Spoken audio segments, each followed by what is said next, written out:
Nous disons bienvenue au pasteur Adama. Alléluia. Alléluia. Alléluia. Le peuple de Dieu est-il là ce soir pour entendre encore ce que Dieu a préparé pour nous? Amen. Dieu est bon. Et notre Seigneur Jésus est ressuscité. Et qu'est-ce que nous répondons? Il est réellement ressuscité. Apprenez-le parce que demain on va beaucoup le répéter. Le Seigneur est ressuscité. Il est réellement ressuscité. Alléluia.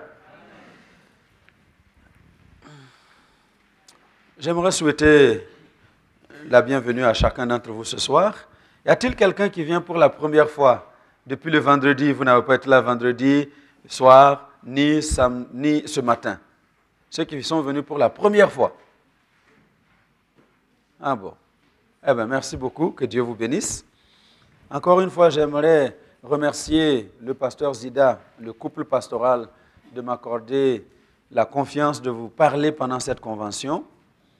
Et voilà, nous allons ensemble demander toute la grâce de Dieu pour recevoir ce que lui a préparé pour nous pendant cette convention. Amen. Alléluia. Amen. Alléluia. Amen. Puis-je vous demander les deux faveurs que je vous demande depuis hier? Première faveur. Est-ce que vous voulez bien m'accorder la faveur que je vous demande? Ok. Alors, sortez votre natel. Sortez. Et s'il n'est pas éteint, veuillez l'éteindre, s'il vous plaît. Amen. Parce que nous sommes venus pour écouter qui? Dieu vivant, le roi des rois. C'est lui que nous sommes là pour entendre. Alors, on ne va pas se laisser distraire par des sonneries de natel, n'est-ce pas? Deuxième faveur. Est-ce que vous voulez bien m'encourager à prêcher ce soir? Amen. Donc, il n'est pas interdit de répondre Amen, Alléluia, pendant que nous prêchons. Quand mon équipe a marqué un goal, vous savez ce que je faisais? Ouais, j'ai vu même Sarkozy en train de regarder un match de l'équipe de France. Quand l'équipe de France a marqué, même le président se lève. Et ils oublient, en l'espace de quelques secondes, qu'on est président, qu'on est ministre, on est tellement heureux de voir son équipe marquer un goal, eh bien, qu'on l'encourage. Amen. Alors, chaque fois que je marque un goal dans le camp de Satan, vous savez ce que vous allez faire? Alléluia. Amen. Voilà, encouragez-moi et nous allons prêcher ensemble ce soir. Amen. Alors, depuis hier, nous sommes en train de parler de Pâques, la solution de Dieu aux échecs de nos vies. Et nous avons parlé de la croix, hier et ce matin. Alors, j'aimerais juste préciser que ce dont nous parlons, ce n'est pas un culte de la croix que je suis en train de vous prêcher. Vous comprenez? La croix ne doit pas devenir un objet de culte. Ce n'est pas ce que je vous ai enseigné depuis hier soir. J'espère que tout le monde a bien compris. Parce qu'il y a des gens qui peuvent croire que nous sommes en train de parler de la croix comme d'un objet qui doit devenir l'objet de notre culte. Non. La croix a été l'objet que le Seigneur a utilisé pour que nous puissions recevoir tout ce qu'il a préparé pour nous. Amen. C'est l'œuvre que Christ a accomplie à la croix. C'est de cela que je parle. Alléluia. Et nous avons vu que la croix a une part très importante dans la résolution que Dieu veut apporter à chaque échec de notre vie.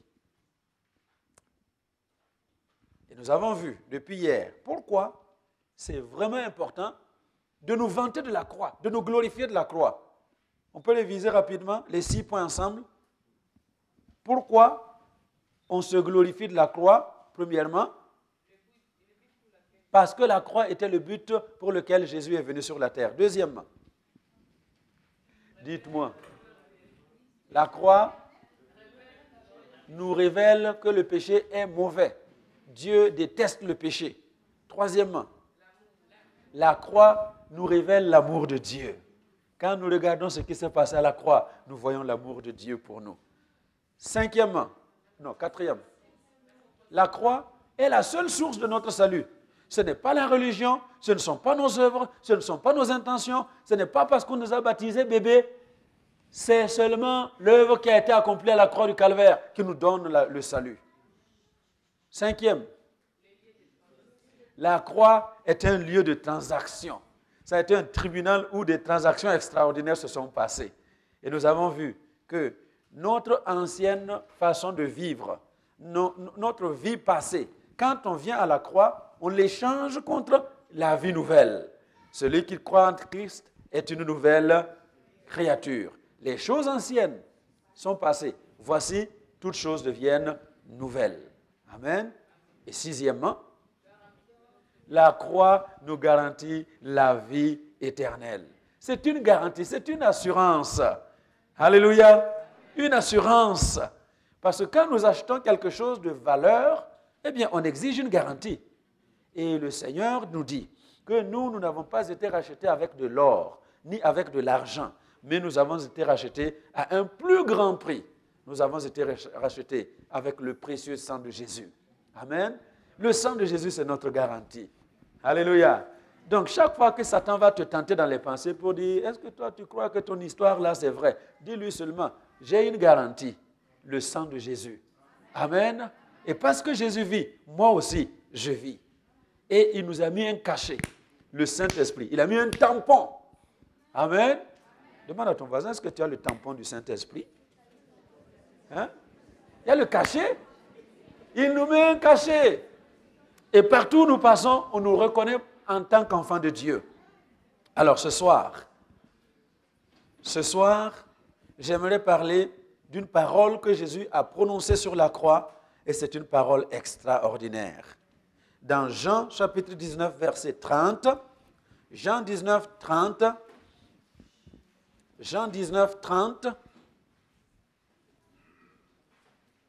vous avez trouvé? Alors quand vous trouvez, vous dites Amen. Jean 19, 30. Nous lisons ensemble. Quand Jésus eut pris le vinaigre, il dit, tout est accompli. Et baissant la tête, il rendit l'esprit. Quand il eut pris le vinaigre, qu'est-ce qu'il dit? Tout est accompli. Alléluia. Et c'est de cela que nous allons parler ce soir. Tout est accompli. Alors, j'aimerais vous demander pardon d'abord. Parce que ce soir, je vais dire des choses que peut-être certains ne vont pas aimer. Allô? Donc si je dis quelque chose que tu n'aimes pas, dis seulement, pasteur, je te pardonne. Si je mets le couteau dans une plaie, et puis en train de secouer la plaie, dis seulement, pasteur, ça fait mal, mais je te pardonne. Parce que je vais dire des choses que certains ne vont pas aimer. Est-ce que vous m'avez déjà pardonné? Merci beaucoup. Alléluia. Il dit, tout est accompli. Et vous qui n'avez pas été à l'école biblique, je vais vous faire du grec. Hein? Et ce mot-là, vous devez le garder toute votre vie. C'est le mot en grec.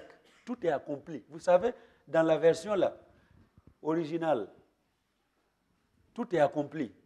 Vous savez ce que ça veut dire? Non, enfin. Donc, on ne vous a jamais dit ça.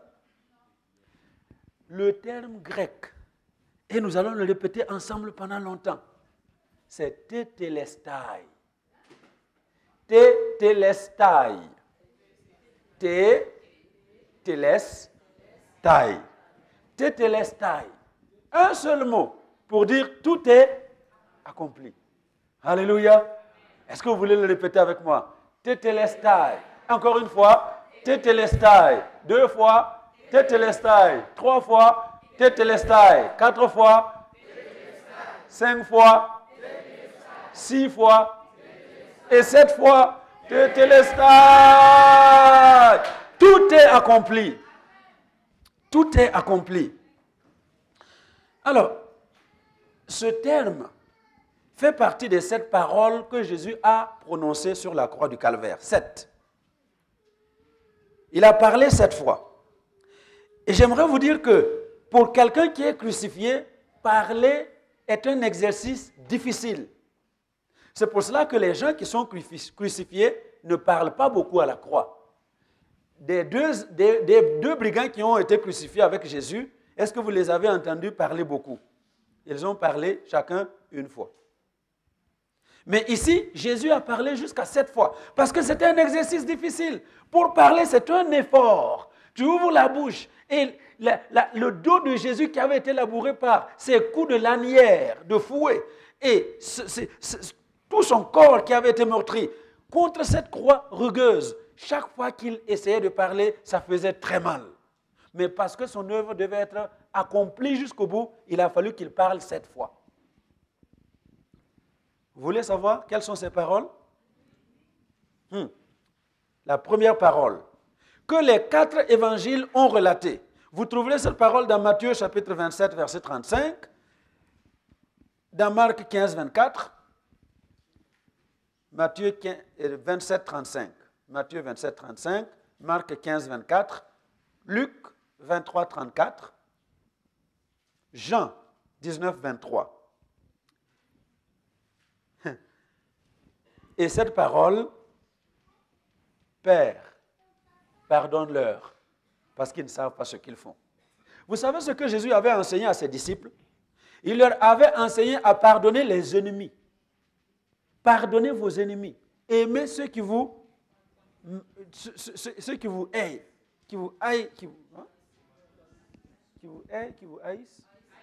Haïssent. Jésus dit de les aimer. Bénir ceux qui nous maudissent.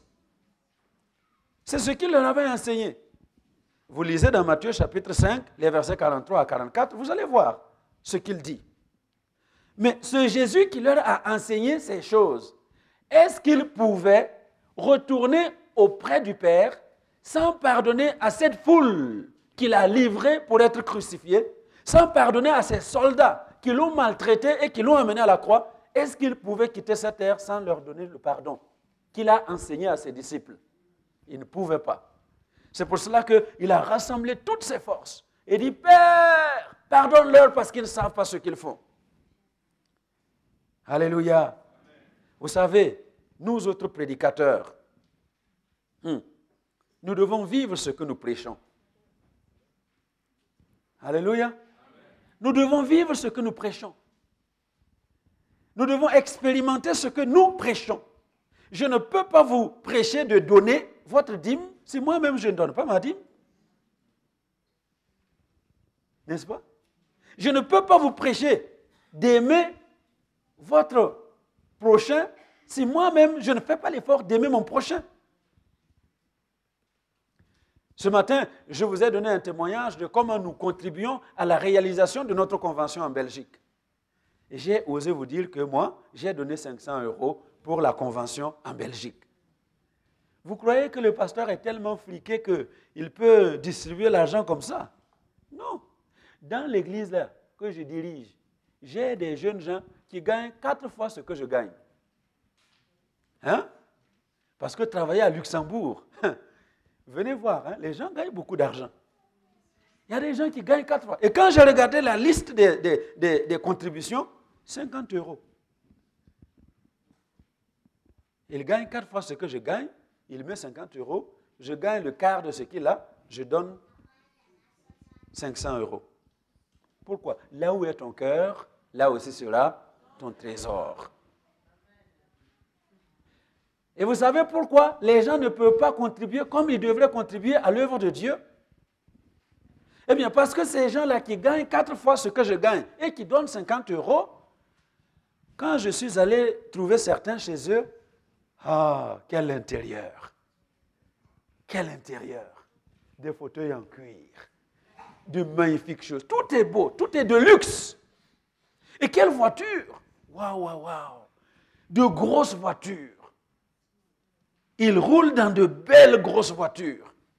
Et moi, jusqu'à il n'y a pas très longtemps, je roulais encore dans une petite voiture, incapable de transporter toute ma famille avec. Vous comprenez? Vous me comprenez? Hein? Alléluia. Quand je regarde comment il s'habille, dimanche après dimanche, waouh! Bon, vous allez me dire, toi aussi, tu n'es pas mal, pasteur. Mais je ne les achète pas. Les costumes que je mets, je n'en ai jamais acheté. Une seule fois, j'ai acheté un costume. Et depuis 2000. Mais chaque année, j'ai au moins 2 costumes nouveaux. Vous entendez? Je ne les achète pas. J'ai dit à mes enfants, je n'achèterai pas d'habits. Parce que quand tu as connu ce que j'ai connu, tu as un costume, ça te suffit. Hein? Donc moi, je ne vois pas pourquoi. Chaque année, on me donne au moins 2 costumes. Et puis, je vais encore acheter. Vous comprenez? Mais quand je vois les gens là, mariage, nouveau costume, qui va avec le mariage. La fête arrive, nouvelle chaussure, qui va avec le costume, qui va avec la voiture. Comment est-ce que vous voulez vivre comme ça et avoir de quoi financer l'œuvre de Dieu?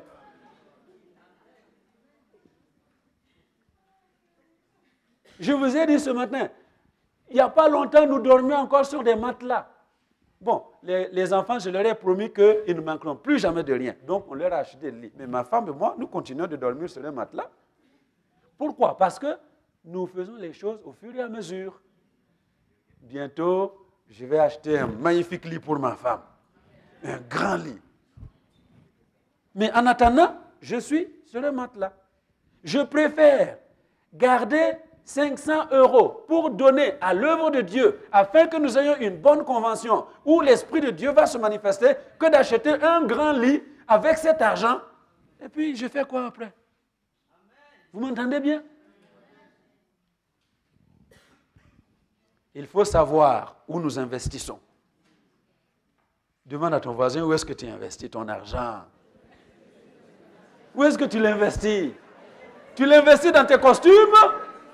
Tu l'investis dans tes chaussures? Tu l'investis dans quoi? Investissons dans l'œuvre de Dieu. Alléluia. Investissons dans l'œuvre de Dieu. Tout ce que nous avons, investissons dans l'œuvre de Dieu.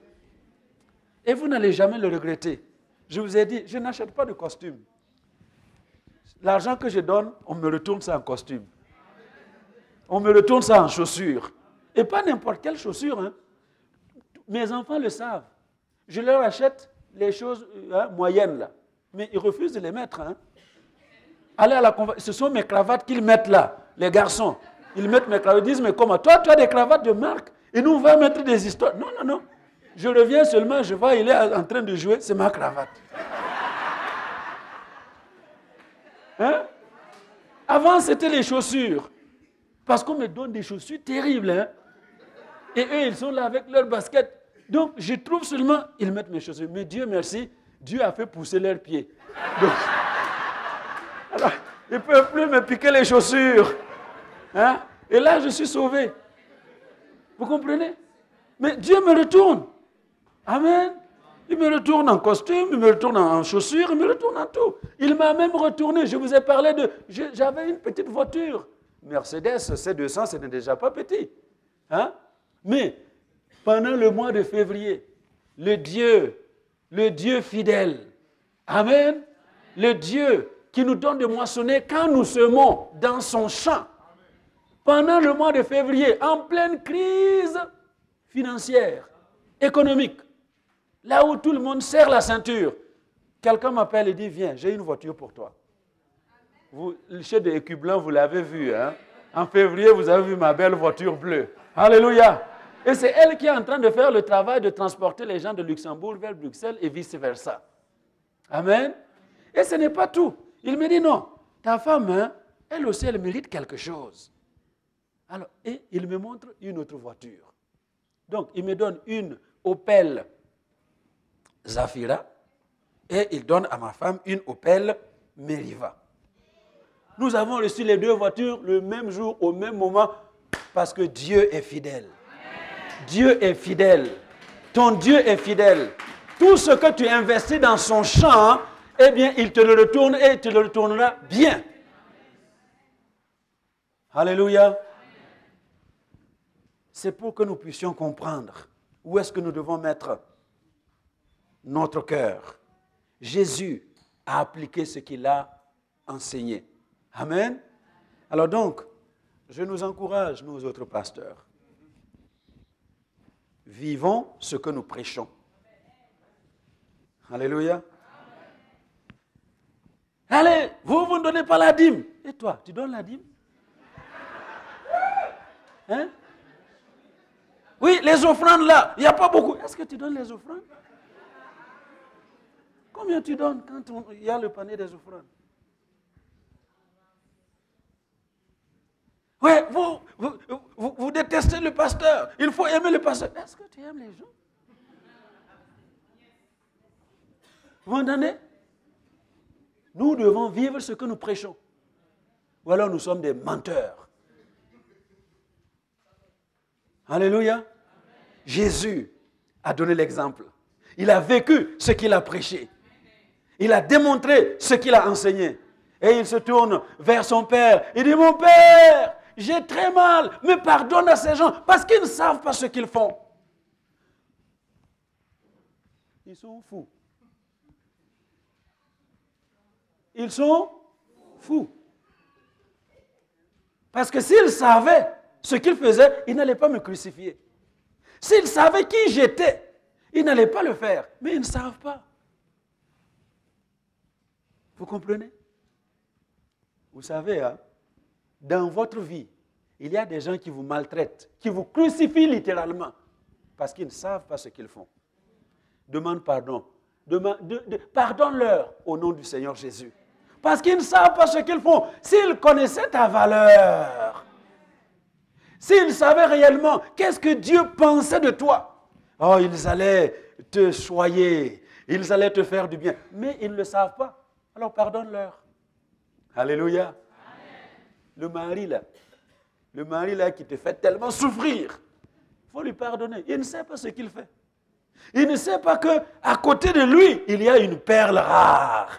Il ne sait pas qu'à côté de lui, il y a une femme extraordinaire qui va l'aider à réussir tout ce que Dieu lui commande de faire. Il ne le sait pas. C'est pour ça qu'il te fait mal. Alors pardonne. Allô? Pardonne. Et Jésus leur dit à son Père, pardonne-leur, parce qu'ils ne savent pas ce qu'ils font. Alléluia.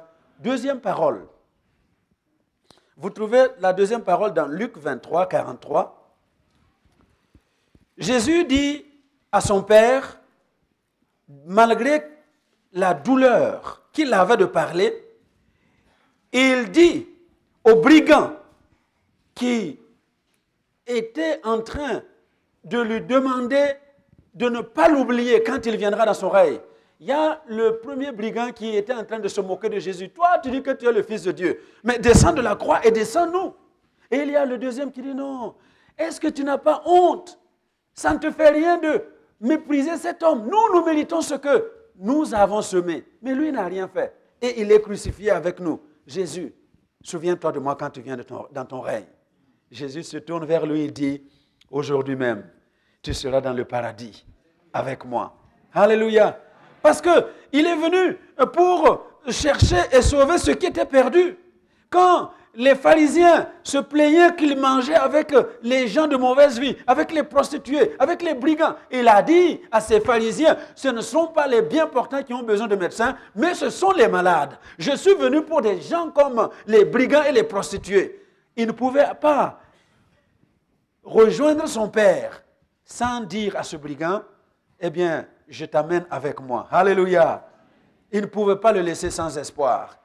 Et ce brigand, je suis sûr qu'il a expiré en paix, même à la croix. Alléluia. Il est mort en paix parce qu'il savait que, effectivement, le même jour, il serait avec Jésus dans le paradis. Amen. Troisième parole. Vous le trouvez dans Jean 19, versets 26 à 27. Jean 19, 26 à 27. C'est Jésus qui trouve sa mère qui était au pied de la croix. Et le disciple qu'il aimait. Jean 19, j'ai dit. Jean 19, verset 26.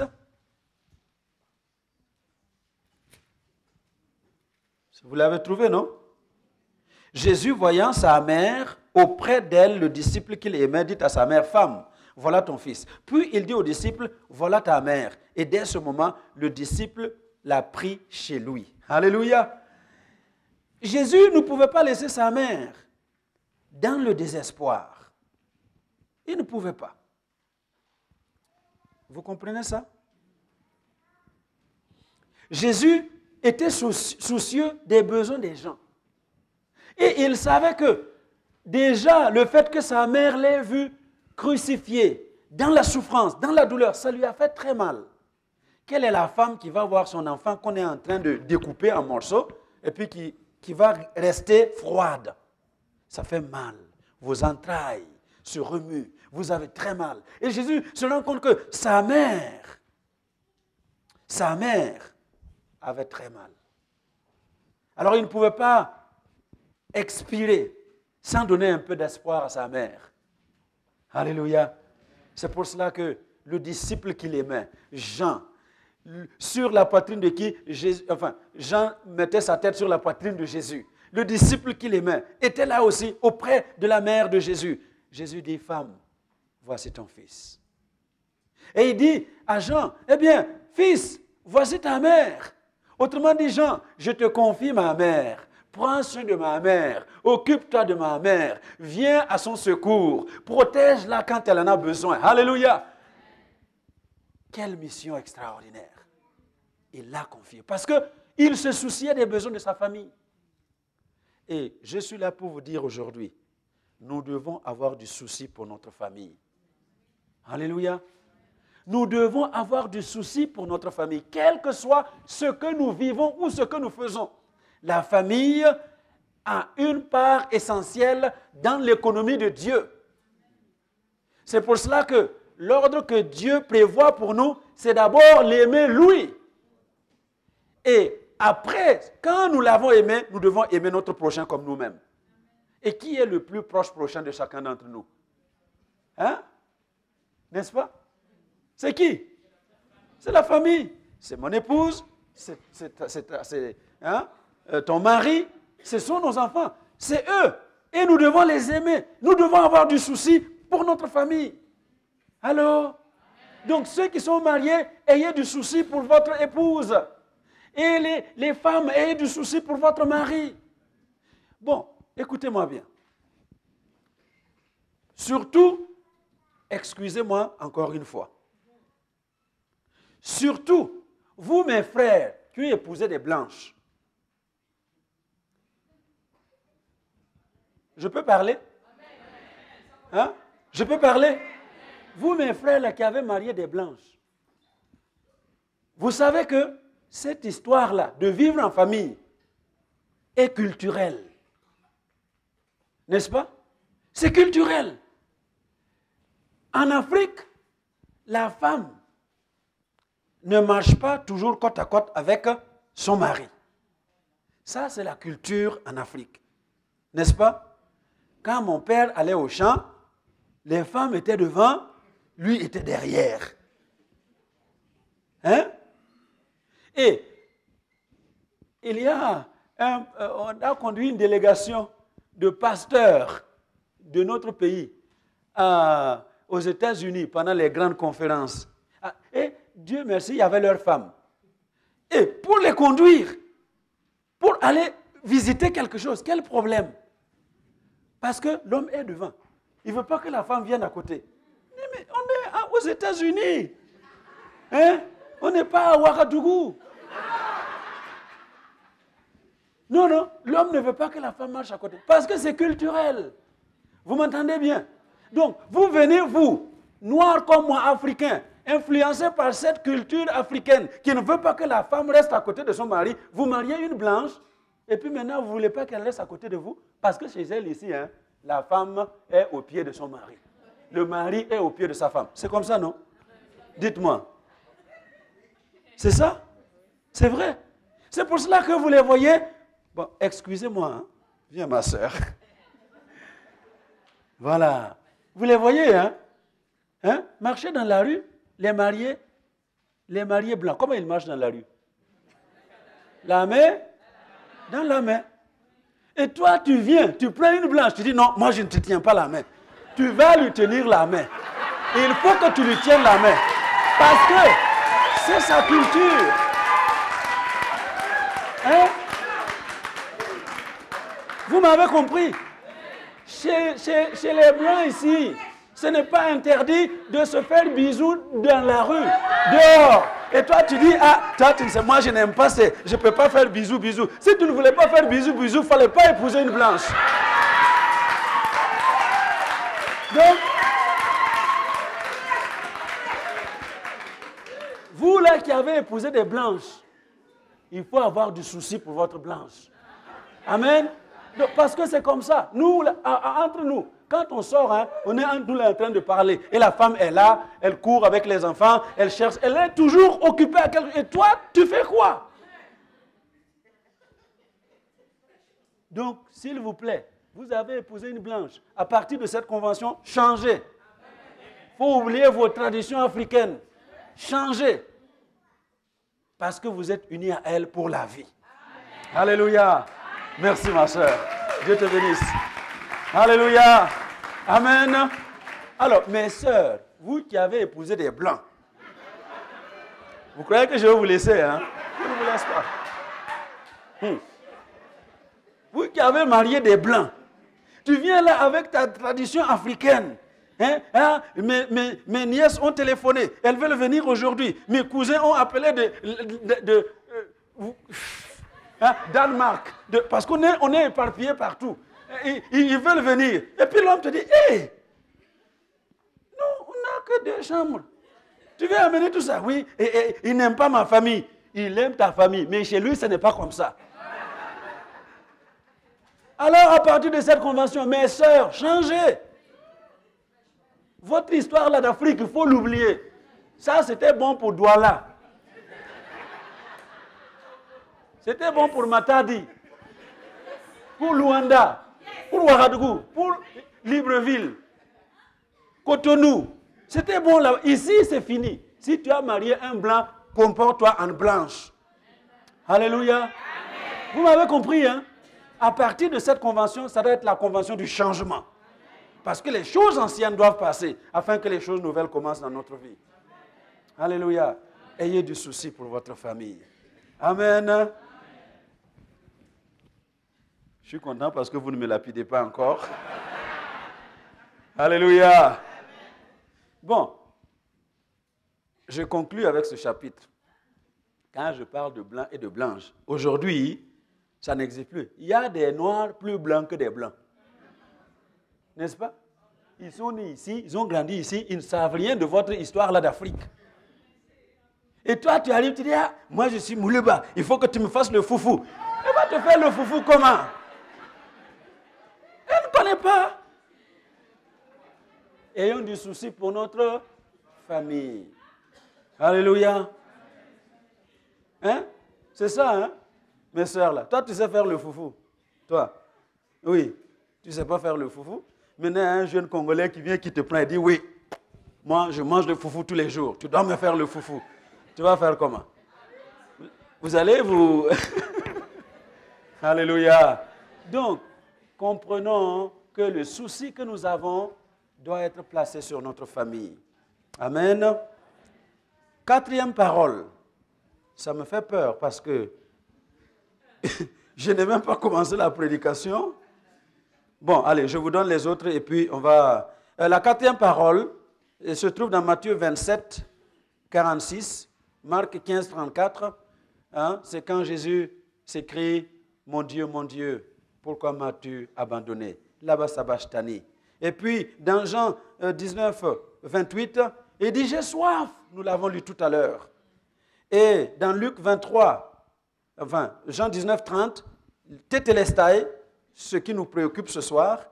Et la 7e parole, Luc 23, 46, Père, je mets mon esprit entre tes mains.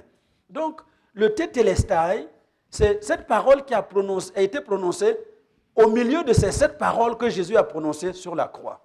Alors, maintenant, nous commençons notre méditation de ce soir. Alléluia. Dis à ton voisin maintenant, accroche-toi. Parce que nous commençons les choses sérieuses. Tetelestai. Tout est accompli.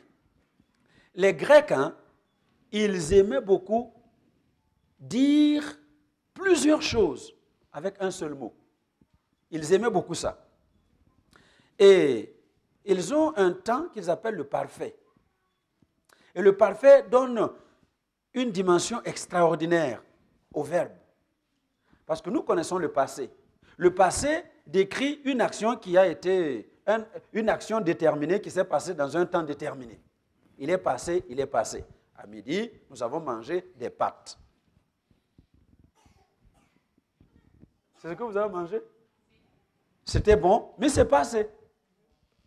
Mais le parfait grec ajoute une idée extraordinaire.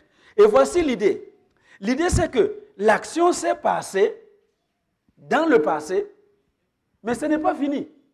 L'action continue encore aujourd'hui. Et elle ne s'arrêtera pas aujourd'hui. L'action continuera dans le futur. Donc, c'est une action continuelle. Alléluia. Donc, quand Jésus s'écrit « Tetelestai », il voulait simplement dire « Tout est fini, tout est achevé, tout ce qui devait être fait a été fait. Il n'y a plus rien à ajouter. Dans le passé, c'est fait, aujourd'hui, c'est fait, et dans l'avenir, ça restera fait. Tout est accompli. » Alléluia. Et vous savez, les auditeurs de Jésus, ceux-là qui l'ont entendu prononcer cette parole à la croix, eux, ils ont compris ça facilement. Parce que c'est un mot qui était utilisé dans plusieurs domaines. Et j'aimerais vous donner les 4 usages que nous trouvons, et dans l'histoire, et dans l'utilisation de ce mot, pour bien comprendre pourquoi Jésus s'est écrié « Tetelestai ». Le premier usage de ce mot, noté pour ceux qui notent, concerne le rapport entre un serviteur et son maître.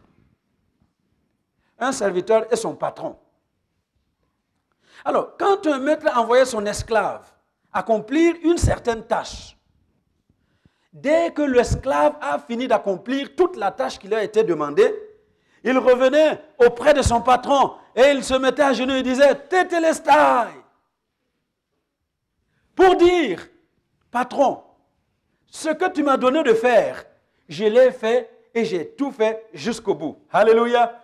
J'ai tout accompli. Et c'est une grande différence avec la plupart d'entre nous. Parce que quand Jésus s'est écrié Tetelestai, il voulait dire Père, tu m'as donné une œuvre à faire. Tu m'as donné une tâche à accomplir. Je l'ai accompli et je l'ai accompli complètement. Dans Jean chapitre 4, verset 34, c'est Jésus lui-même qui dit, ma nourriture est de faire la volonté de celui qui m'a envoyé et d'accomplir son œuvre. Et voilà ce qu'il ajoute dans Jean 17, verset 4, dans cette prière sacerdotale. Il dit, je t'ai glorifié sur la terre, j'ai achevé l'œuvre que tu m'as donné de faire. Alléluia.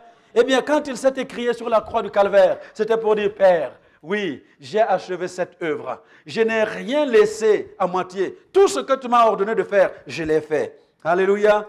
Bien-aimés, ne laissez jamais rien que Dieu vous demande de faire à moitié. Amen. Dis à ton voisin, ne laisse rien à moitié de ce que Dieu te demande de faire. Alléluia. Fini le temps du travail inachevé.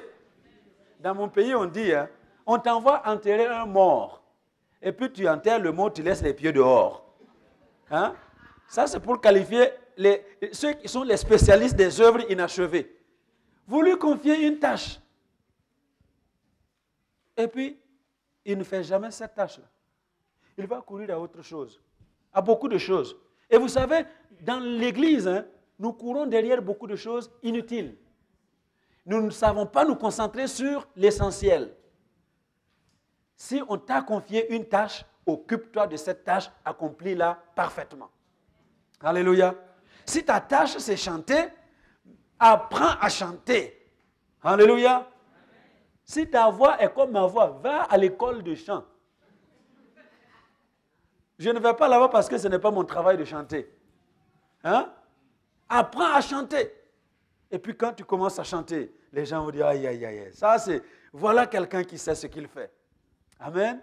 Si ton travail, c'est prêcher, cher pasteur, notre travail là, c'est prêcher. Alors, il faut bien s'asseoir, bien préparer sa prédication, tout préparer et recevoir l'onction nécessaire pour apporter ce qu'on a préparé. Alléluia. Il y a des rigolos qui se lèvent là, qui disent, oui, aujourd'hui, j'ouvre la bouche et je vous dis ce que le Saint-Esprit m'a donné pour vous. C'est des rigolos. Hein? Le Saint-Esprit ne travaille pas comme ça. Dieu est un Dieu d'ordre. C'est un Dieu de préparation. Et je l'apprends aux étudiants de ceux qui apprennent à prêcher là. On appelle ça l'homilétique. Ce n'est pas, oui, c'est l'art de faire de bonnes homilettes hein, pour le peuple de Dieu. Alléluia. Dans le cours là que je leur donne, je leur dis, hein, une bonne prédication, c'est 90% de transpiration et seulement 10% d'inspiration. 10. Tout ce que je suis en train de vous dire depuis vendredi, et je vais continuer jusqu'à dimanche soir, j'aurais pu vous le dire en 10 minutes. Hein? Je vous l'ai dit en 10 minutes, Dieu a parlé. Mais pour que vous puissiez comprendre, il fallait s'asseoir, réfléchir, lire, chercher, faire toutes sortes de choses pour que vous puissiez comprendre ce que Dieu a dit en 10 minutes. Alléluia. Ne laissez jamais rien à moitié. Si Dieu vous confie quelque chose, faites-le jusqu'au bout. Alléluia. Et Jésus s'écrie, Tétélestai, j'ai achevé l'œuvre que tu m'as donné de faire. Le deuxième usage du mot Tétélestai concerne le sacrifice qui était offert au temple. Le sacrificateur devait examiner minutieusement l'animal qui était apporté pour être offert en sacrifice au temple.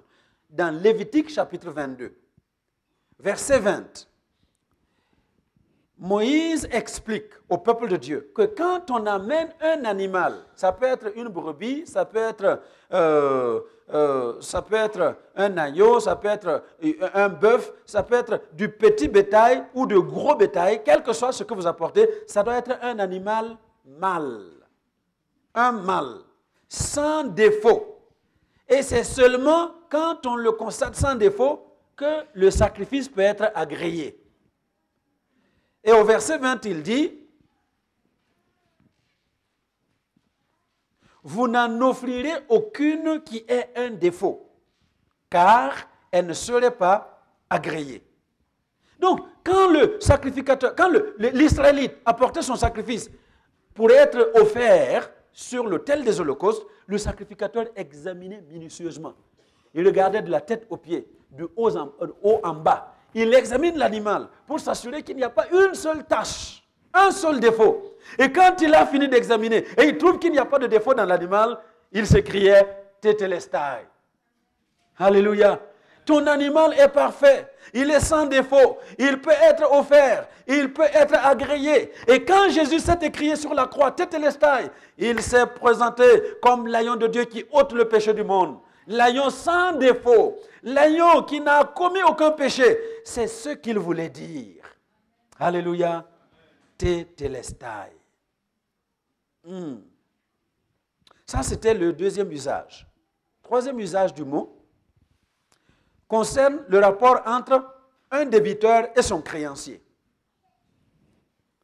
Quand quelqu'un devait quelque chose, il a été acheter une marchandise et il n'a pas de quoi payer la marchandise et on lui donne la marchandise à crédit. Eh bien, il commençait à payer. Aujourd'hui, on parle de traite. Traite mensuelle. Eh bien, lui, il payait aussi comme ça. Mais quand il versait la dernière traite, le créancier lui délivrait un billet où c'est signé avec une mention Tétélestai. Tout a été payé. Tu ne me dois plus rien. La dette est entièrement payée. Et quand Jésus s'est écrié, Tetelestai, il voulait dire, la dette que le diable vous réclamait a été entièrement payée. Il n'y a plus rien à payer pour ton rachat. Il n'y a plus rien à ajouter pour l'œuvre que je suis venu accomplir à la croix du calvaire. Tetelestai. Tout est accompli. Quatrième usage. Ça concerne le tableau d'un peintre. Le tableau d'un peintre. Quand un peintre commençait à peindre son tableau, vous savez qu'il y a des tableaux qui prennent des semaines pour être peints. Il y en a qui prennent des mois pour être peints. Il y en a même qui prennent des années pour être peints. Alors quand le peintre mettait le premier coup de pinceau à son tableau, il ne disait rien. Il faisait son travail. Mais quand il mettait le dernier coup de pinceau à son tableau et qu'il n'y a plus rien à ajouter sur le tableau, il reculait de quelque part, il regarde le tableau et il s'écrit « Tetelestai ». Le tableau est fini, le tableau est achevé, il n'y a plus rien à ajouter. J'ai achevé parfaitement le travail. Quel beau travail, quelle belle œuvre. Alléluia. Et c'est exactement ce que Jésus a dit quand il s'est écrié sur la croix, Tetelestai. L'image de Dieu en l'homme, c'est le tableau que Jésus était en train de réparer. Allô? Cette image qui a été brisée dans le jardin d'Éden, Jésus devait restaurer cette image. Et la croix du calvaire, c'était le dernier coup de pinceau du créateur de l'univers pour remettre à sa place l'image de Dieu en toi. Alléluia.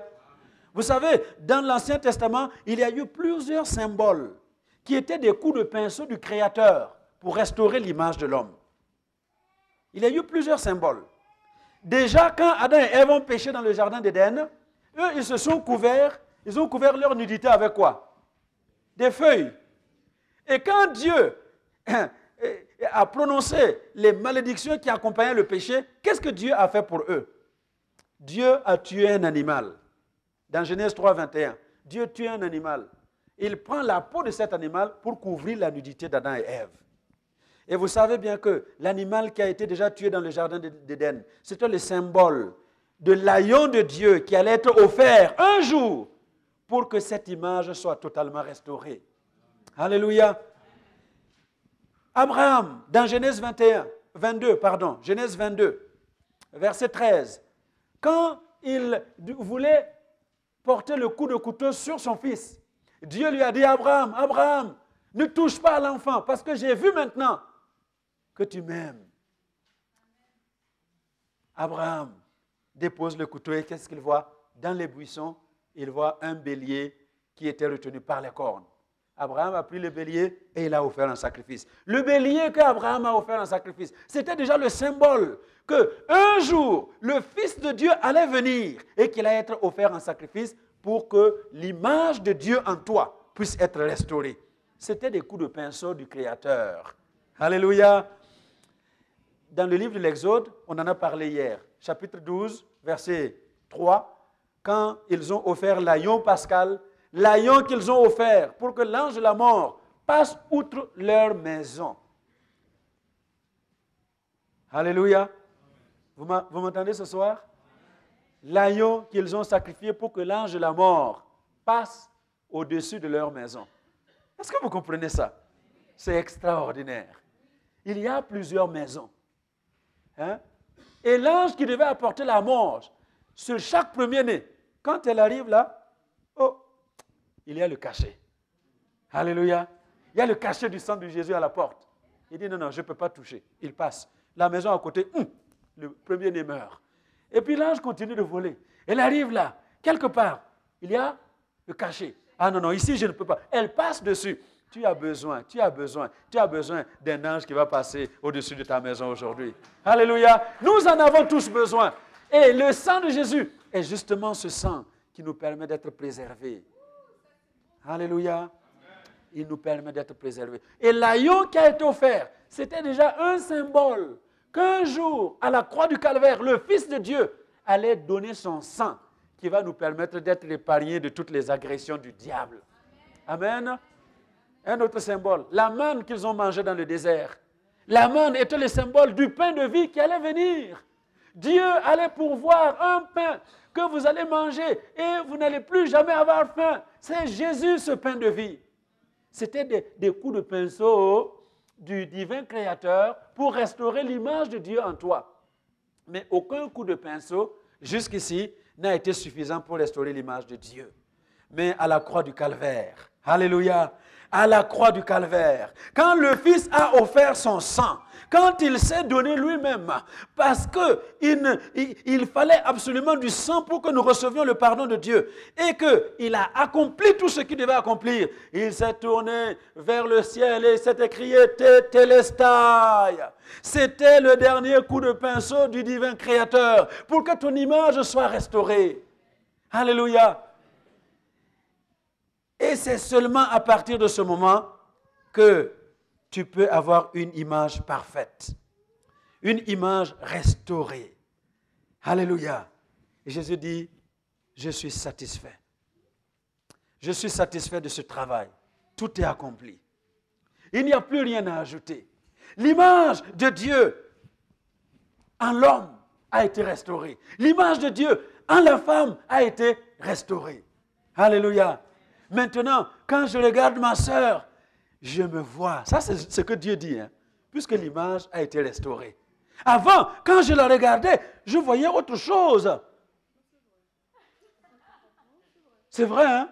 Mais maintenant, à cause de l'œuvre accomplie à la croix du Calvaire, tout a été accompli. L'image est restaurée. Dieu peut se revoir en toi. Alléluia. Dieu peut se réjouir en toi. Dieu peut se manifester en toi. Alléluia.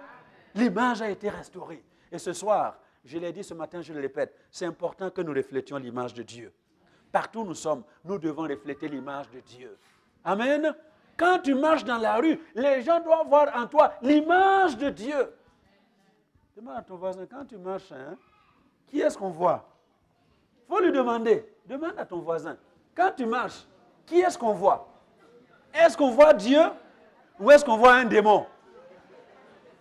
Parce que les Américains disent, hein, il y a des chrétiens, ils sont des anges à l'église, mais dehors, ils sont des démons. Hein? Angels at home, demons at... Non, angels in church, hein, demons at home. N'est-ce pas? Il ne faudrait pas qu'il en soit ainsi. Ce que nous sommes à l'église, c'est ce que nous devons être dehors. Alléluia. Dis-le à ton voisin, ce que tu as à l'église, c'est ça que tu dois être dehors. Parce qu'à l'église, nous venons hein, bien habillés, et puis on est tout gentil. Hein, oh mon frère, qu'est-ce que tu m'as manqué? Je t'aime de l'amour du Seigneur. Et puis quand on sort, comment tu t'appelles encore? Yves. Vous ne savez pas ce que Yves fait. Yves! Donc ça, ce sont les démons dehors. Il est à l'église, c'est un ange. Mais dès qu'il sort, il prend son... Vous savez comment on représente le diable? Avec une fourche, hein? N'est-ce pas? Hein? Donc, les gens sont à l'église des anges, mais dès qu'ils sortent, ils prennent la fourche. Et puis, ils l'enfoncent dans le dos des frères. Ils l'enfoncent dans le dos des sœurs. Ils l'enfoncent dans le dos du pasteur. Ils l'enfoncent dans le dos de maman pasteur. Ils l'enfoncent sur toute personne qui bouge devant eux. Nous devons refléter l'image de Dieu. Alléluia. Et quand nous sortons, les gens nous voient et disent, aïe, aïe, aïe, regardez comment ces gens sont différents.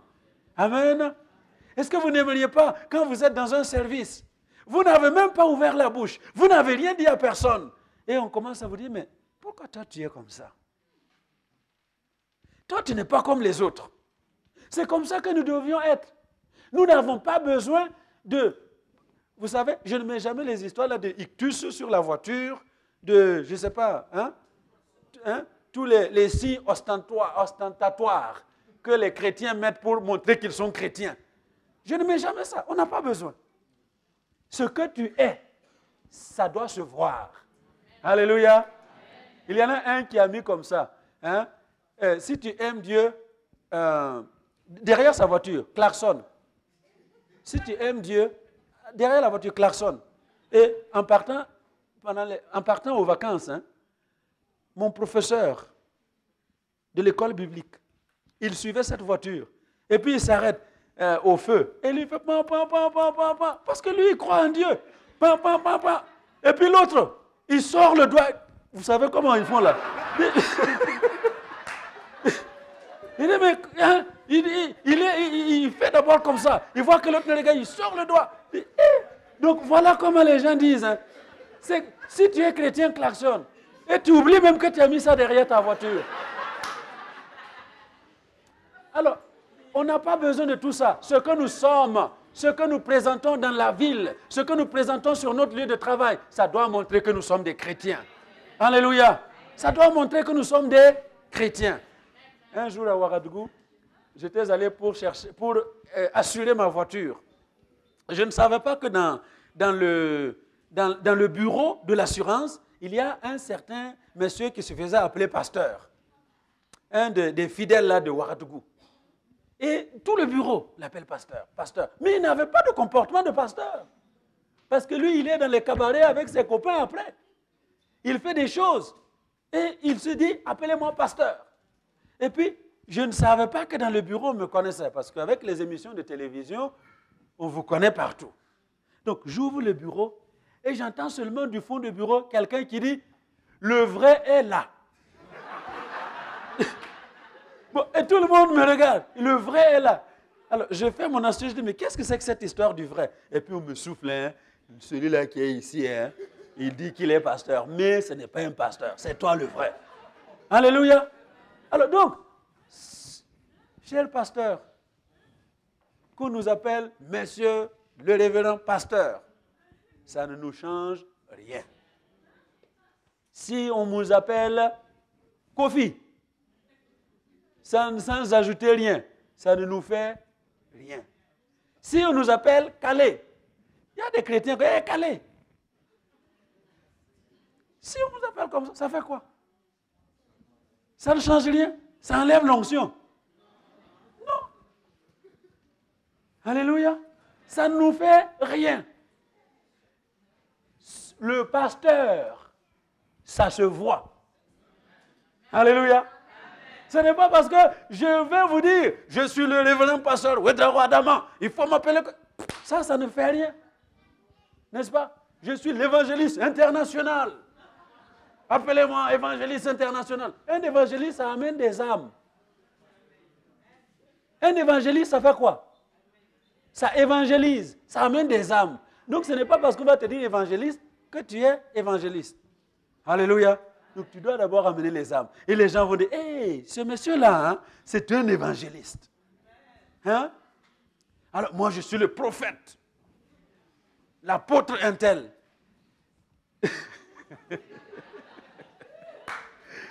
Alléluia. L'apôtre. Un apôtre qui n'a même pas une église. Hein? Et quand vous allez dans son église, là, c'est 2 pelés, 3 tondus. C'est ça un apôtre. Lisez l'histoire des apôtres. Partout où Paul passait, hein, il établissait des églises. Il multipliait les âmes. Il laissait une église bien établie. Ça, c'est un apôtre. Mais toi, ton apostolat, là, c'est seulement dans les titres.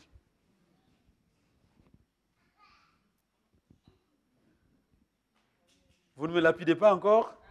Alléluia. Nous devons refléter l'image de Dieu. L'image de Dieu. Nous devons la refléter partout où nous sommes. Amen. Et c'est ce que Jésus est venu accomplir pour nous. Tout est accompli. Il n'y a plus rien à ajouter. Rien. Malheureusement, il y a des gens qui veulent ajouter des choses à l'œuvre de Christ. Il y a des chrétiens dans nos églises. Vous voulez ajouter des choses à ce que Jésus a déjà fait. Il n'y a rien à ajouter. Rien. Tout est accompli. Tout. Vous m'entendez bien? Vous n'avez pas besoin de transpirer pour recevoir la grâce de Dieu. C'est une grâce. C'est une faveur que nous ne méritons pas. Il nous la donne. Il faut seulement la saisir. Vous savez, j'ai lu l'histoire d'un homme, un chrétien, qui avait un voisin menuisier. Et il a témoigné de Christ à ce voisin menuisier qui ne voulait jamais se convertir. Il dit, non, tu sais, toi, bon, ma vie là, hein, je dois d'abord arranger des choses avant de venir à ton Jésus là. Parce que sinon, il ne va pas m'accepter. Hein?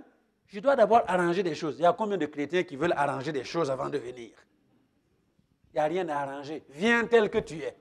Il a dit, je ne mettrai jamais dehors celui qui vient à moi. Et ce voisin témoigne, il appelle son menuisier à se convertir. Et il ne veut pas. Un jour, il décide de lui commander un portail en bois. Et il fabrique le portail en bois. Et parce que c'est son voisin, il a décidé de lui faire quelque chose de beau. Alléluia. Parce que quand vous travaillez pour le voisin qui est devenu comme un ami, vous lui faites du beau. Il a fait le meilleur portail qu'il ait jamais fait de sa vie. Il lui a apporté à son ami. Il reçoit le portail. Et au lieu de le fixer à l'entrée, il l'amène dans son champ. Et le lendemain, il demande à son menuisier de venir l'accompagner. Et le voilà, il marche l'un derrière l'autre et il tient une hache. Bon, il arrive devant le portail et le menuisier dit, mais qu'est-ce que tu fais avec cette hache? Il dit, écoute, je vais avec quelques coups de hache parfaire le travail que tu as fait. Il dit, mais comment? Tu veux parfaire mon travail? Il est parfait tel qu'il est. Et puis avec une hache en plus, il dit, oui, oui, je vais corriger quelque chose. Il soulève sa hache. Il casse tout. Et son ami se fâche. Mais ce n'est pas possible. J'ai perdu combien d'heures à fabriquer ton portail? Il n'y avait rien à faire. Tout ce que j'ai fait, c'est parfait, c'était bien. Pourquoi tu as détruit mon travail? Son voisin lui dit, justement, c'est pour te montrer que tu es exactement en train de faire.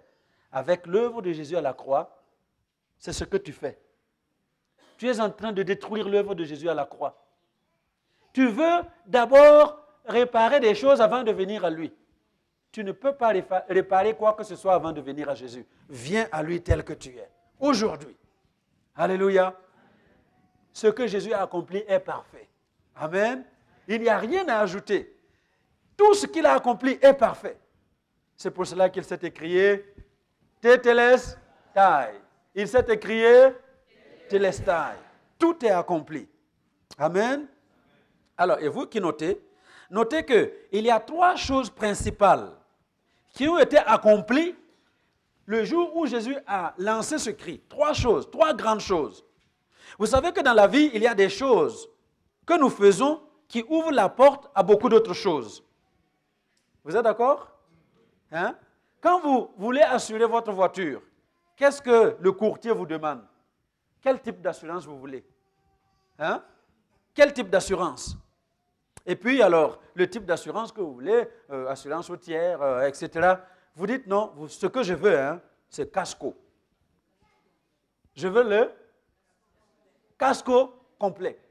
Quand vous signez Casco complet, qu'est-ce que ça vous ouvre comme opportunité? Vous êtes assuré Casco complet, et puis vous, au lieu de freiner, vous accélérez votre voiture et vous rentrez dans la voiture de quelqu'un d'autre. Est-ce que vous faites beaucoup de soucis? Non. Pourquoi?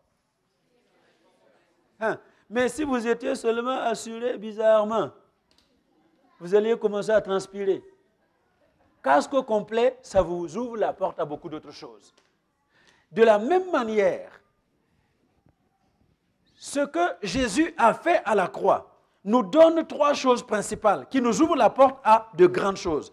La première chose qui a été accomplie dans ce cri de Jésus, c'est que la cause de notre séparation avec Dieu a été ôtée. Alléluia. La cause de ta séparation avec Dieu a été ôtée. Nous étions séparés de Dieu, nous étions loin de Dieu, nous étions morts dans nos transgressions, mais cette cause-là a été ôtée. Alléluia.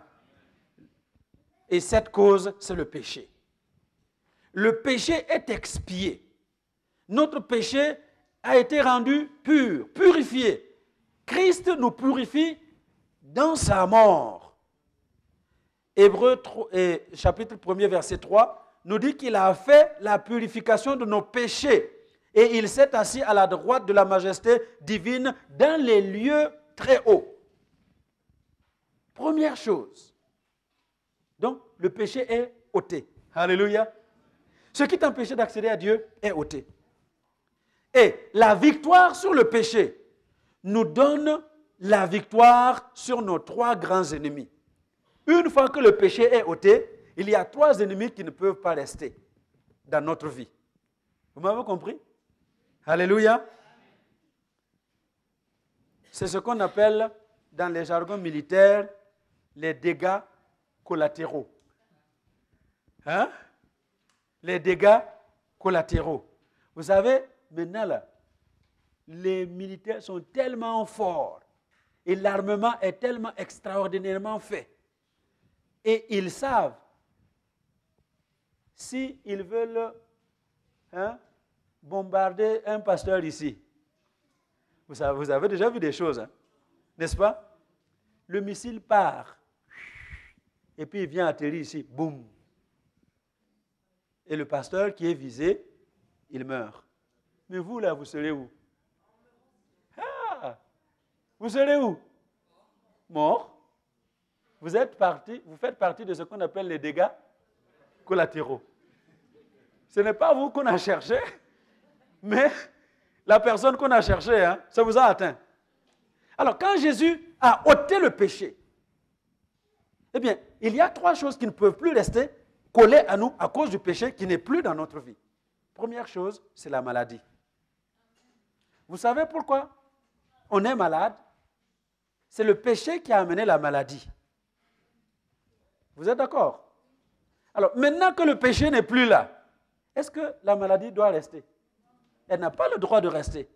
Parce que ce qui l'a amené n'est plus là. Sa racine n'est plus là. Elle doit partir. Deuxième chose qui subit un dégât collatéral avec le fait que le péché a été enlevé, la mort. Pourquoi la mort est venue sur la terre?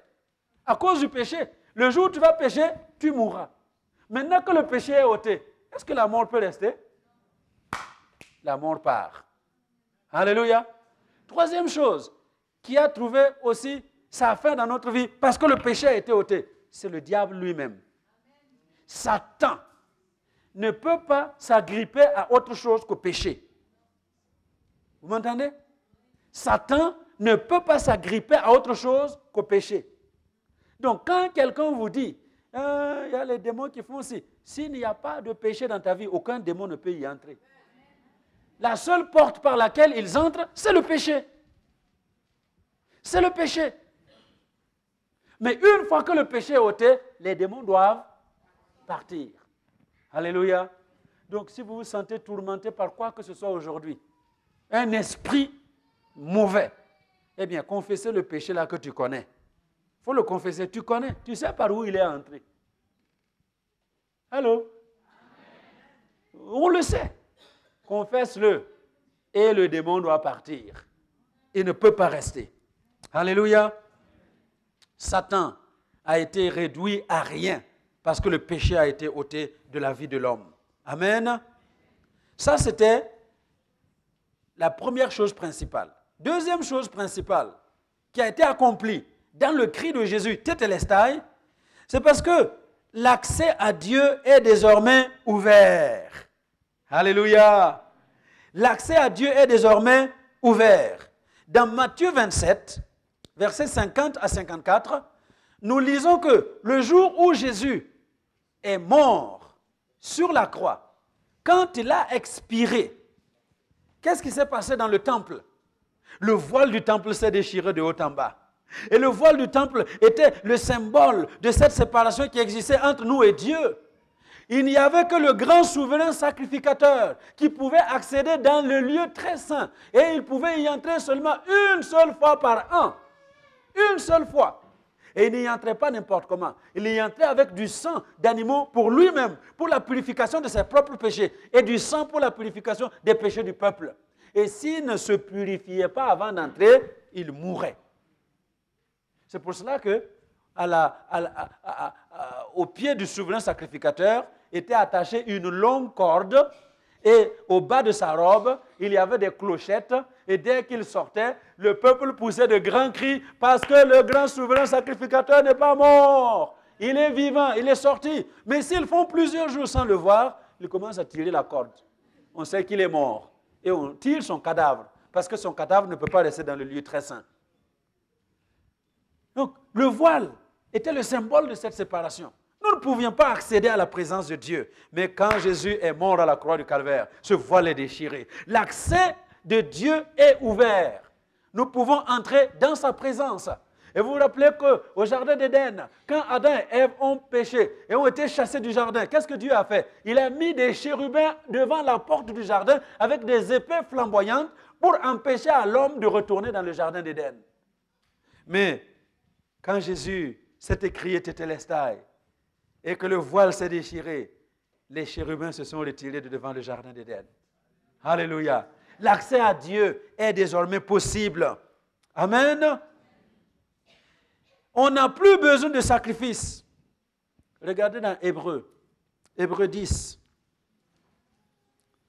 Hébreux 10. Hébreux 10, versets 10 à 13. C'est en vertu de cette volonté que nous sommes sanctifiés par l'offrande du corps de Jésus-Christ, une fois pour toutes.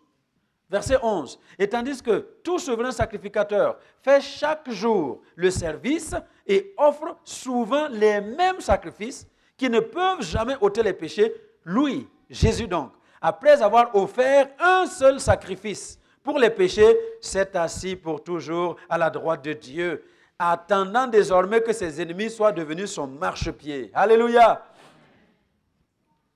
Il est dit ici, le souverain sacrificateur, il offre son sacrifice tous les jours. Et le sacrificateur de service ne devait pas s'asseoir. Il devait rester debout. Et le fait de rester debout était le symbole que son sacrifice n'est pas terminé, son travail n'est pas terminé. Son travail n'est pas achevé. Il doit continuer de travailler. Mais quand Jésus a offert son propre sacrifice, la Bible dit qu'il s'est assis à la droite de la majesté divine. Alléluia. Il s'est assis. C'est pour nous prouver que son œuvre est accomplie. Il n'a pas besoin d'offrir un autre sacrifice. Amen. Amen. Alléluia. Amen. Le travail est achevé. Amen. Une nouvelle route est frayée. Regardez dans Hébreux 10 que nous venons de lire, verset 19.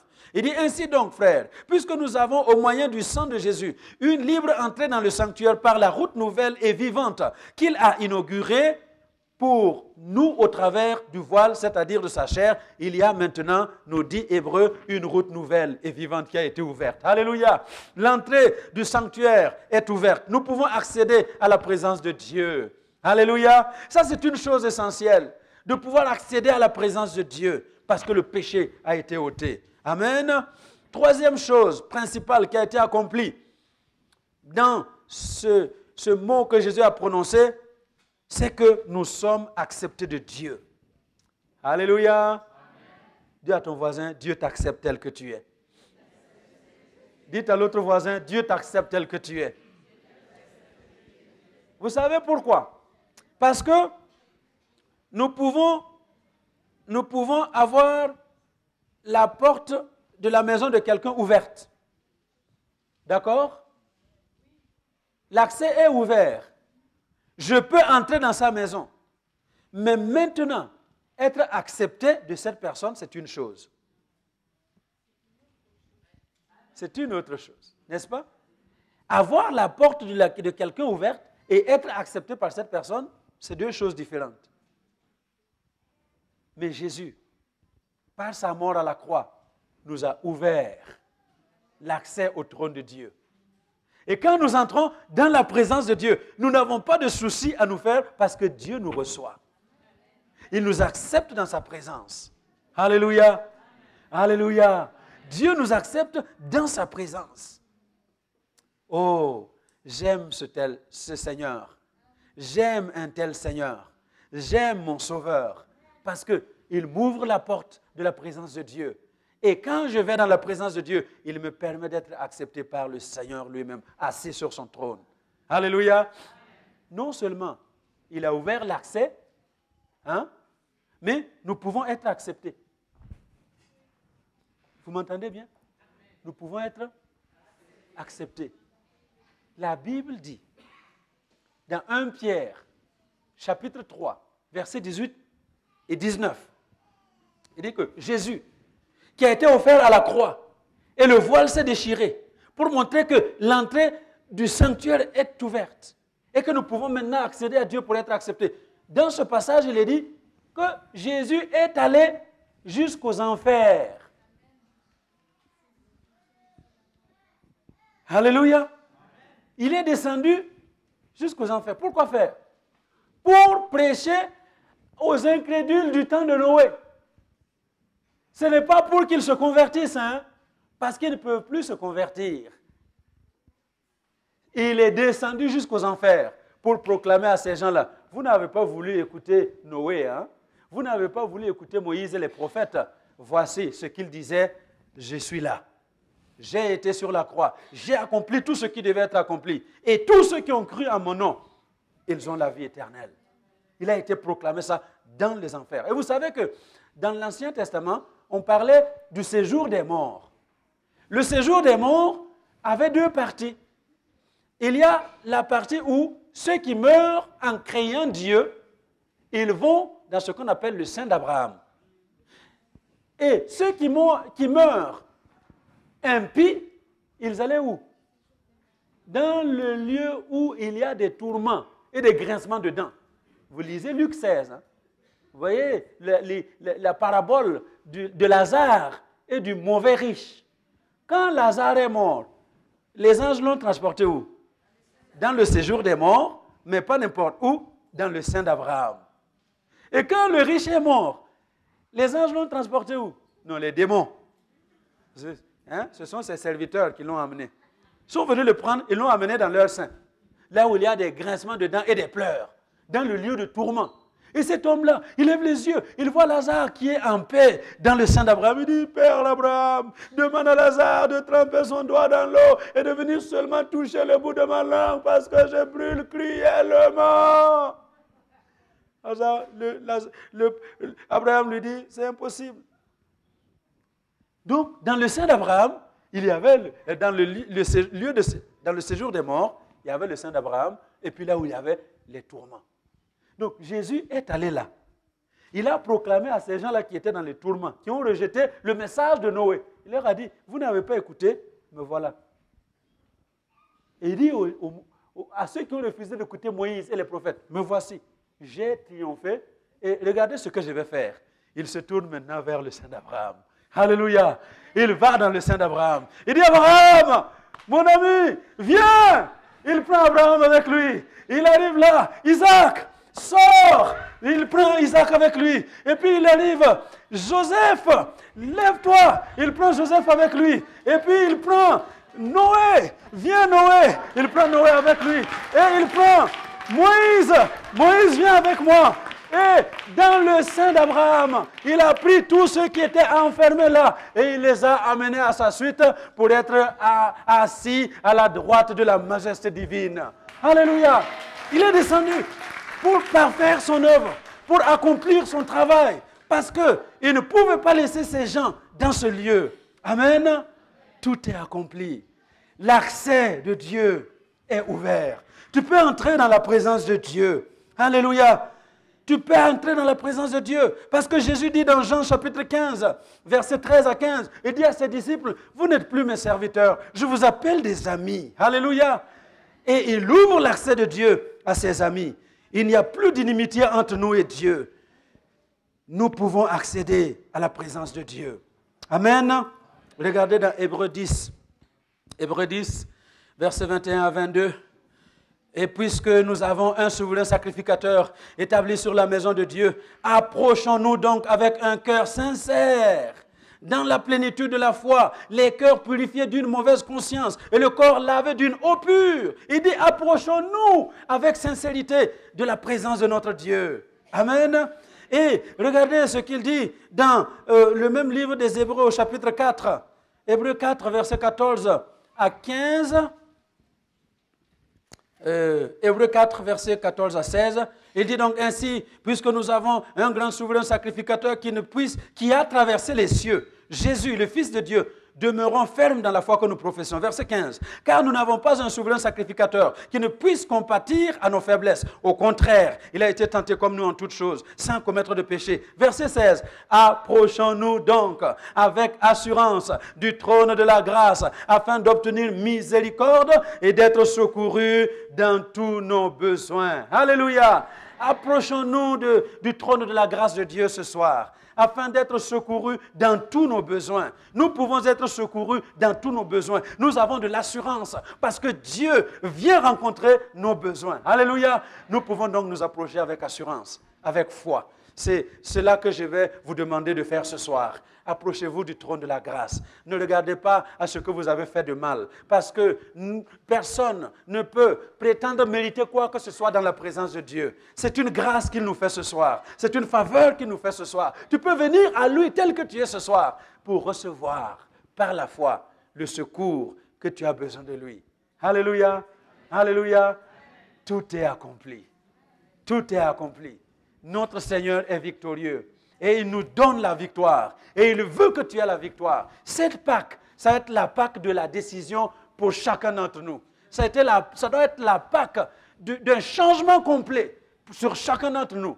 Alléluia. Nous devons faire un demi-tour complet pour dire Seigneur, jusqu'ici, voilà comment j'ai marché. À partir de cette Pâque, je ne vais plus jamais marcher comme j'ai marché. Seigneur, jusqu'ici, j'ai agi comme j'ai agi. Mais à partir de cette Pâque, je ne vais plus jamais agir comme j'ai agi dans le passé. Je veux te plaire. Je veux chercher à accomplir ton œuvre. Je veux vivre pour toi. Je veux te faire plaisir. Quand je marche dans les rues, je voudrais qu'on te voie au travers de moi. Quand je parle, je voudrais qu'on t'entende parler au travers de moi. Quand je regarde les gens, je voudrais qu'on voit tes yeux au travers de mes yeux. Alléluia. Quand je touche quelqu'un, je voudrais qu'on sente ta main sur mes mains. Alléluia. Il y a des gens qui ne savent pas, des maris, tout ce que votre femme sait, de votre main là.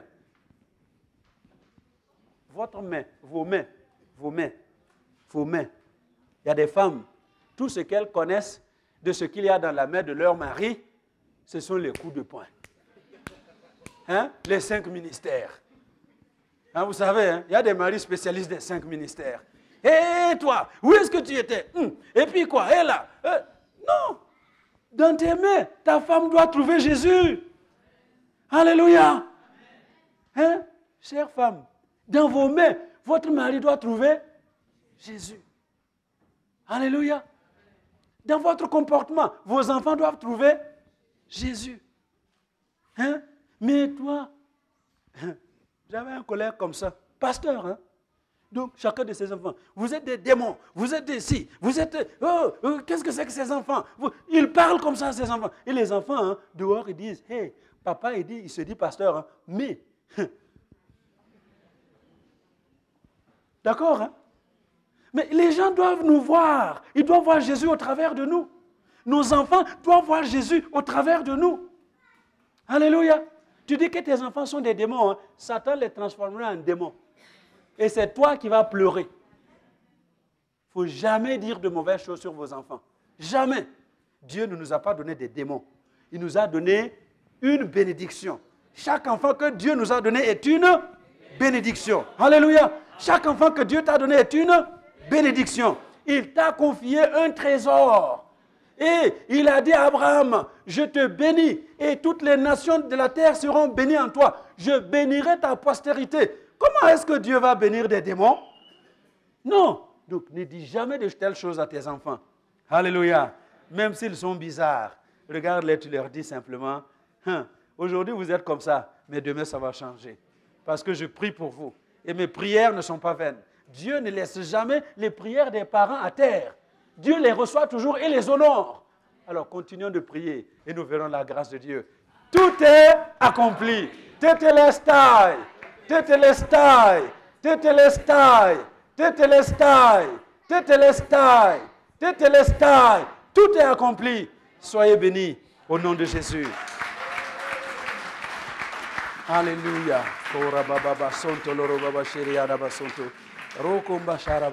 Alléluia. Alléluia. Eh bien, ce soir, tout est accompli. Tu n'es pas obligé de repartir avec ta misère. Si tu le pars avec, c'est toi qui l'auras choisi.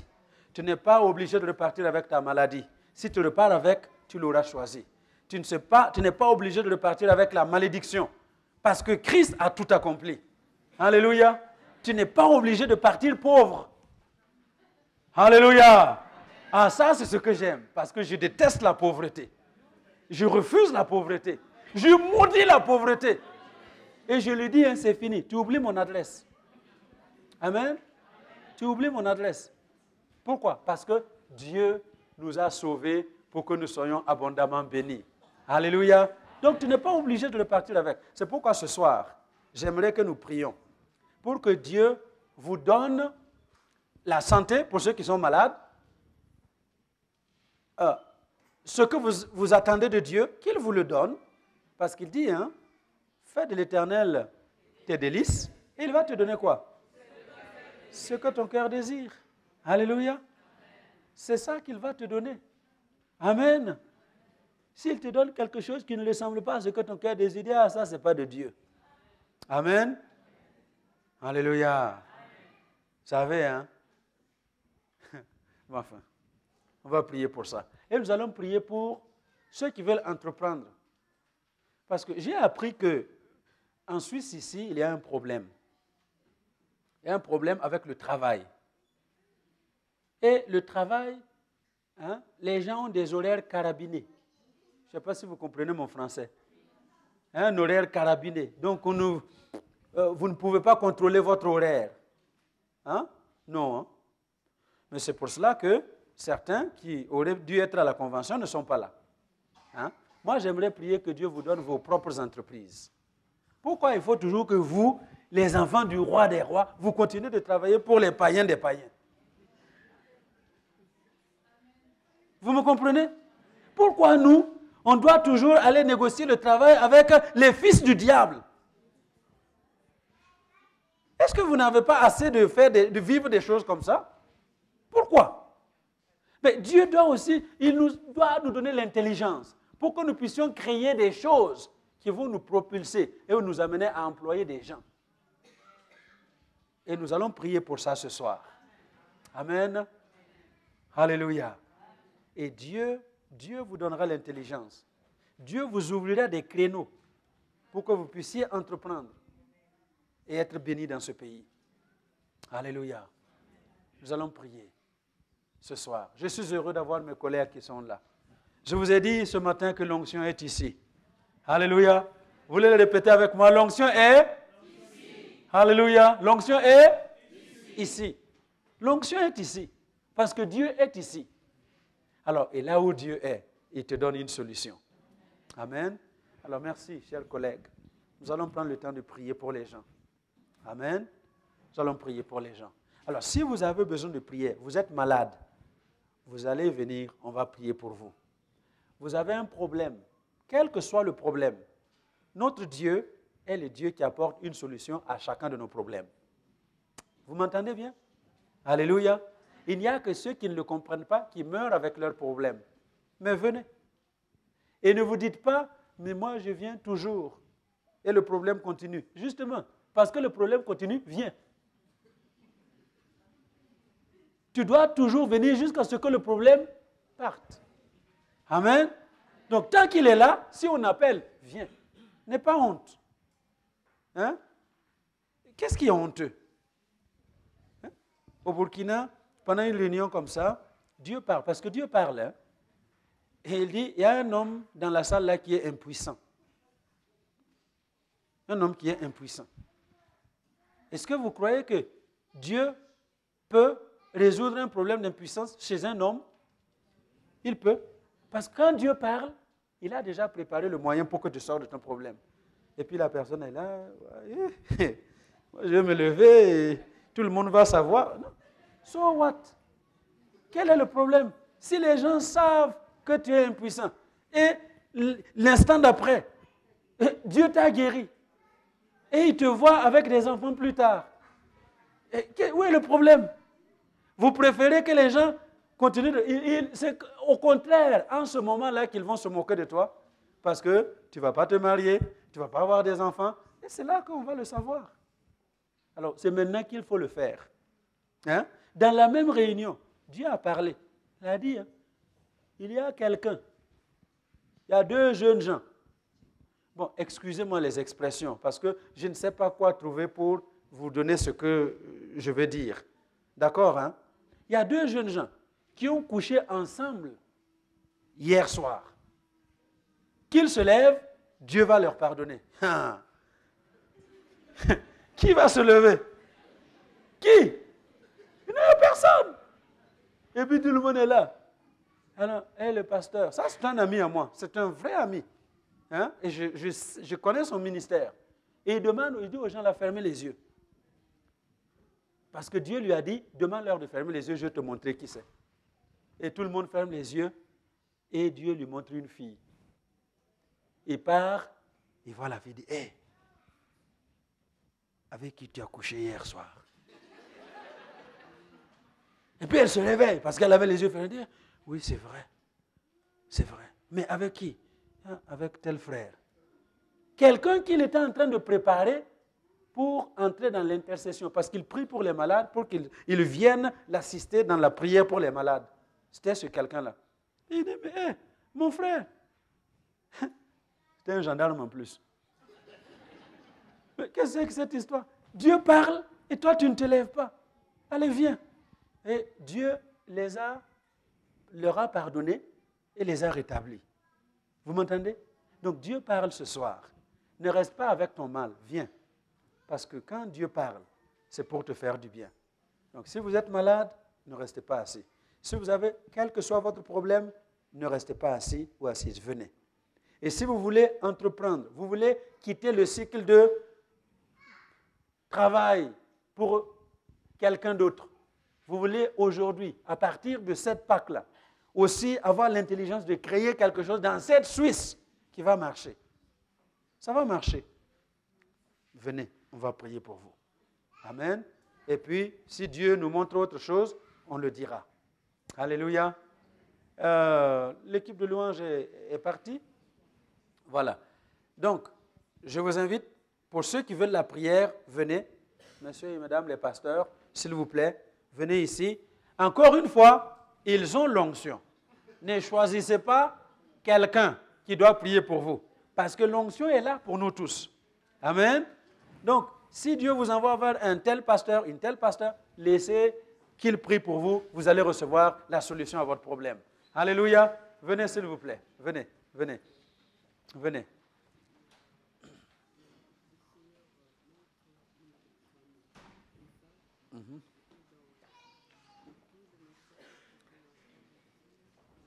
Venez.